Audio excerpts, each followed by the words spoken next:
we showed up in August and we deployed in March. So a little bit, a couple months. We got to hit the major blocks. We got CQB, land warfare. Missed all the pro dev, so wasn't one of the guys went to sniper school or any of that as new guys. So no new guy schools at all. They gave us hazmat demo driver, which I couldn't do because I didn't have a driver's license. You had to be 25, so I couldn't do that. I couldn't get a rental car. Yeah, it was basically just I was like the lowest life form on earth. But we had 9 new guys and 9 old guys. So it was good, man. The mesh was good. The learning curve was high. The standard in that platoon was extremely high, but it should have been. I'm glad it was now. I didn't understand at the time. I thought they were being dicks just to be dicks. Yeah. But if I could have done it all over again, I wish I would have paid attention more. A lot of that resistance came from feeling like I was already part of it, because I'd been born into it. So it was hard for me to let go of. You know, a little bit of arrogance, I'm sure. The fact that I knew everybody, like I already knew them. Like the CMC was my dad's best friend. I've known him my entire life. Damn. So it's weird to see him in the hallway like, hey, Master Chief. Didn't see him on the weekend. You're like, hey, Master Chief. You know what I mean? What was your dad thinking? What was his reaction that you were going to war right off the bat, 19? I mean, he was happy for me. Was he? Yeah. He was pretty stoked about it? Yeah. Interesting. Yeah, I mean, you could tell he was nervous. You could tell my mom was really nervous. I mean, Iraq in 2004 or 5, being shot never entered my mind. Like, Navy SEALs hadn't been shot. That's not a thing. Like, we're good. It happened sporadically. Nobody's died yet, not in Iraq. It was the IEDs we were worried about. It was like they were hitting them all day, every day.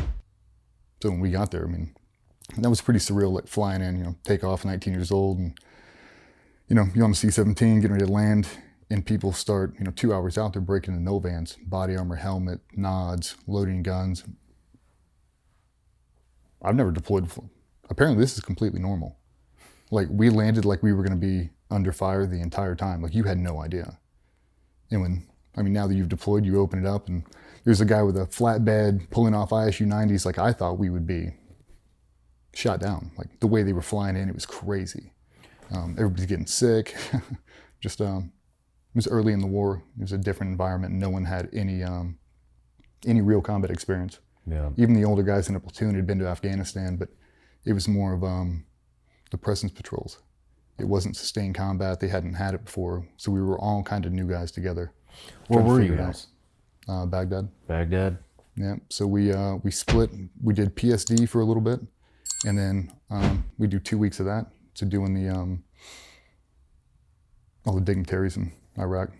Real quick, PSD is personal security detail. So a lot of teams were doing that for the Iraqi government officials. Yeah, it was a way to stay busy, way to be employed. Like, hey, if they have to put us here for this, maybe they'll let us do DAs too. So we had a strike force set up. And because I was so young, I mean, a lot of the new guys got pushed over to the strike force. Like, they didn't want a 19-year-old kid standing in front of CNN, you know, driving around the president of Iraq or whatever else we were doing. So I was lucky in that sense. I got to go over with, we did a weird conglomerate with Team 10 and Team 4 from the East Coast. We all deployed together in the same compound. And I think we had 5 and 7, the same thing. So we were just overflowed with people. So we got to work with everybody. It was pretty cool. So what were you guys doing then if you weren't on the PSD team? Doing raids. Raids? Yep. How many raids were you doing? A couple a week. Couple a week? Yeah. You know, 4 or 5, like staying busy. But they were all mobility packages. We'd pull out of that base and there was no armor. There was no armor and turret gunner. So I'd rock the 50 up front. And it was bad, man. Like, you just see the rubble on the side of the road, expecting to hit one, you just wouldn't. And we make it through and you come back and you're like, okay, gotta get some pancakes, here we go, gotta make it back. We'd drive back and nothing would happen. You're like, every day was a breath hold, just waiting to get hit, and you'd hear it. The SIGACT would get reported, all the significant activity, all the IEDs that were hit the day before, and it's the same route in and out. You have to drive there to start everything. It's like, Marine convoy here, Army convoy there, 10 people killed here. God, like, when is this going to happen?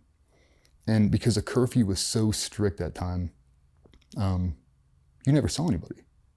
We didn't do anything during the day. So at night, I didn't see an Iraqi, an actual local, for months. Oh, shit. No, not until we started doing DAs. We just didn't. It'd be a couple dry holes, and you're like, are there people in this country? Like, where are they? The curfew was so stringent right then. You didn't see them. And then all of a sudden you got on a good target set. Now there's a bunch of people out. Now you're like, oh, okay, this is it. It's weird, man. Like, Iraq was a weird animal, especially then being so young, just not really knowing. Yeah. Like the training, I felt, the training was good, but the mindset wasn't. Like, I had no idea mentally how to prepare for that. I just didn't. It was like we're doing land warfare in Arkansas. Like, I don't know what that has to do with driving around Iraq right now. Like, yeah, I'm really good at running a saw on a 60. Like, but we're gonna get blown up right now. Yeah. Target discrimination. You'd see people on the rooftop, ski masks, carrying dishkas or, PKs, whatever. Like, are they good? Are they bad? Are we gonna shoot these people? Like, don't fire until you're fired upon. And they wouldn't shoot at you. Are they good? He's like, sometimes it's neighborhood watch. That's a lot of pressure on a 19-year-old kid to not shoot a dude with a PK. Like, you want me to wait until he shoots me? That's kind of a weird thing to say. But damn. No. Well, then, how far? So we you're on your get first deployment, and the biggest loss in SEAL team history happens. Yeah, man. So we're in the compound. Everybody was there. 410, 5-7, we're all in there. We've got a centralized jock, and new guys never came to the jock. We just didn't. You stayed out of it. We stayed in our own little bat cave doing new guy stuff. But I remember I was walking back from the gym one night, and the double doors open, and there was a huge TV screens, typical jock, cinematic screens all over the place. And this frantic O stuck his head out and grabbed me. He goes, "Are you at SEAL Team 10? And I said, "Yeah." And he goes, "Go get your OIC right now." And I looked over his shoulder, and I saw what looked to be the side of a mountain and a big smoldering thing sitting on it. And I ran back out there and I grabbed him as fast as I could and told everybody. All the new guys stayed put, and all the old guys ran into the jock. And it only took a couple minutes, and you could hear it. You could hear grown men wailing. And they knew. Like, I got goosebumps thinking about it. Fuck, man. You didn't know. So I was supposed to be in Echo Platoon. I was. And my LPO of Golf Platoon pulled me out because he knew my dad. So I was supposed to be in Afghanistan, and now I'm in Iraq.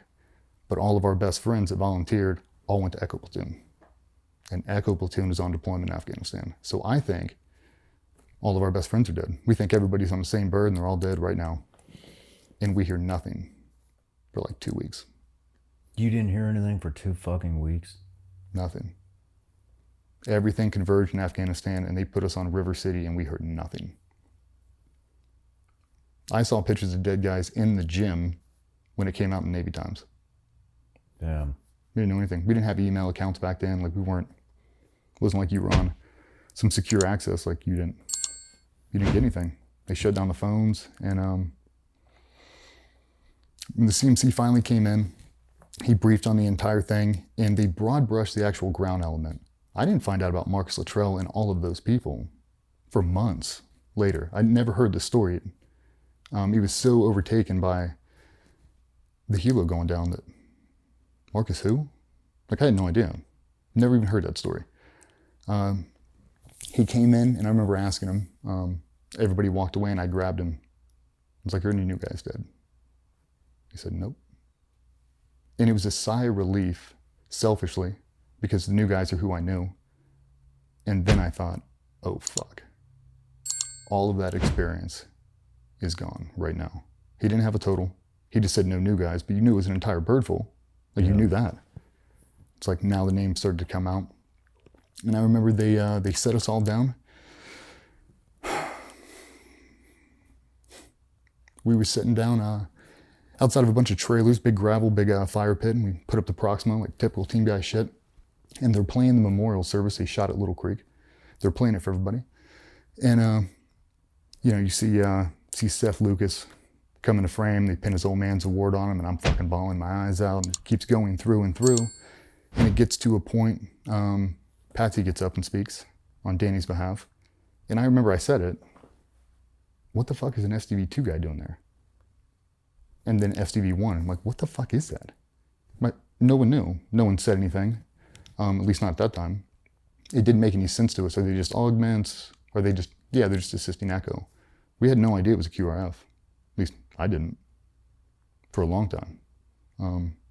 And then it started to come out about the lone survivor and everything else, and we started to piece the story back together. But until I was back at stateside, mid-second deployment, or mid-second workup, 2006, I finally heard the story from someone who was there. I had no idea. They, yeah, that helo was the only thing that mattered. Like that was our entire world. Did that, because we were right around the same age that time when I was in too, and did that hit you? Like, did the magnitude of what happened actually hit you being that young? Nope. And you didn't know anybody?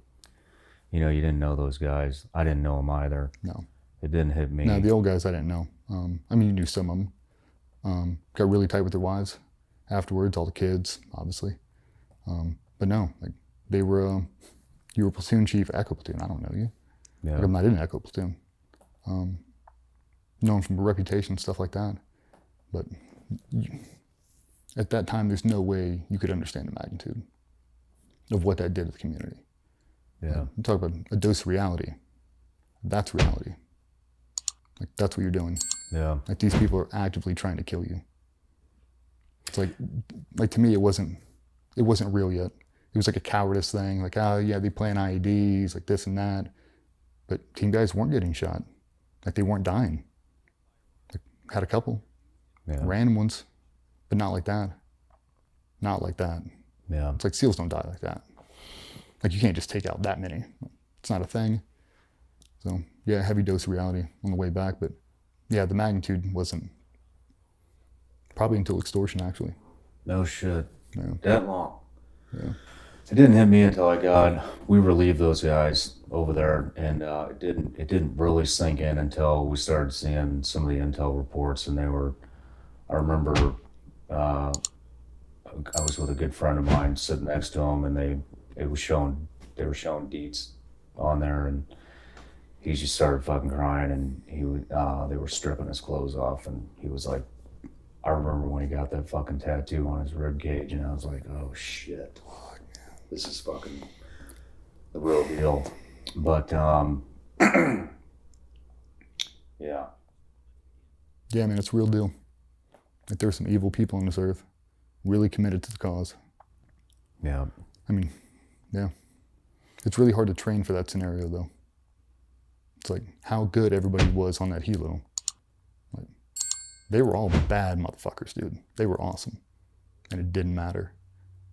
It's like, God, if you just would have let him sit on the ground and then ambushed him, like some coward's ass shit. Yeah. Like, yeah. Like war's not fair. I think that was a lesson learned out of that. Doesn't matter how good you are. If you don't get the chance to fight, the chance to show how good you are, doesn't matter. Yeah. Yeah. We'll take another quick break. When we come back, we'll get into your second